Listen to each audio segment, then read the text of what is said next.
Hi, my name is Lillie, and today I'm going to be talking about the 2002 Bali nightclub bombing. I discovered this subject because during my initial research, I was interested in looking at acts of religious violence post 9/11 outside of the US. When I first came across the headlines about this particular event, a lot of the information I first saw came through Australian police websites, which caught my eye as the event happened in Indonesia, and that made me want to look more into it. A summary of this event is on October 11th, 2002, in Bali, Indonesia, a suicide bomb exploded inside Paddy's Bar around 11 p.m. This bar was a popular spot for college-age tourists, most notably Australian students studying abroad. After the first bomb detonated, injured patrons tried to evacuate the building. However, after stepping outside, a larger bomb placed in a car exploded outside the Sari nightclub, which was located close to Paddy's. These two consequent explosions in this area resulted in a death count of 202 people, 88 of which were Australian, although many other tourists were present, including British, American, and other Western tourists. In total, victims from at least 21 different countries were killed. Indonesian police arrested over 30 terrorists suspected of planning and carrying out the attack within the first week of investigation. Indonesian, Australian, and British authorities identified Jemaah Islamiyah as the organization behind the terrorist attack. Arrested individuals were sentenced to death, death by firing squad, and life in prison. Other suspects were killed in various police raids. An estimated over 60 participants were involved with this terrorist act. Some background on this terrorist organization, Jemaah Islamiyah. It was founded in 1993 and was established based on the Indonesian militant movement Darul Islam. The group's primary goal was to create an Islamic regional caliphate encompassing the majority of Southeast Asia. They often targeted spaces within Southeast Asia that attracted mostly Western travelers, as they believed that influence and infiltration from other countries, governments, and religions was a threat to the nation and would corrupt the Islamic caliphate. Members of this group received training in camps in Afghanistan and the southern Philippines, and were also affiliated with the Al-Qaeda terrorist organization.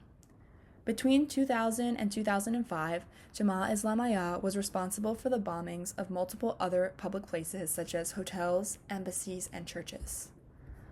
Some characteristics of this group that relate to the ideas we have been discussing this quarter are that it is a fundamentalist Islamic group.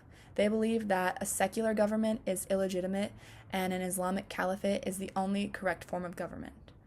They have a jihadist view and a belief that goals can be achieved through violence or holy war. They also had a very strong anti-Western ideology.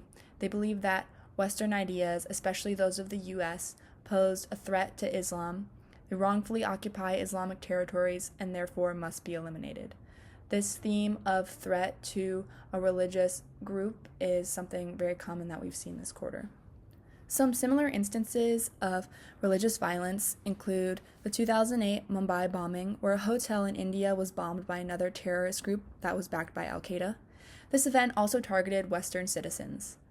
The USS Cole bombing in Yemen involved a small team of Al-Qaeda associates who bombed a U.S. Navy ship that was docked at a port in Yemen, further attacking a group of people who were temporarily located in the Middle East. Some differences between the Bali attack and other instances of religious violence that we've seen this quarter is that this attack was targeted at foreigners outside of their homeland and in temporary spaces of congregation for leisure purposes. This attack was not stationed at a particularly political or governmental location where people or places of power could be affected. Instead, this attack targeted visitors and locals, inciting the idea that outsiders were not welcome, as opposed to events like 9/11 where the targets were located within their own country. In terms of the future outlook regarding this organization, Jemaah Islamiyah has announced their group's formal disbandment in 2024, reportedly surrendering mass amounts of weapons, and they stated a plan to reintegrate into Southeast Asian society and Indonesian government without the use of extremist violence.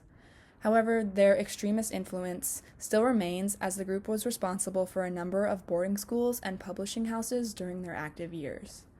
Some counterterrorism experts warn that this shift may be for tactical reasons as opposed to a true cessation of activities, and encourage continued exercise caution against this group, especially since, even though they have reported to be disbanded, their influences and teachings are still very prominent in their area. Thank you.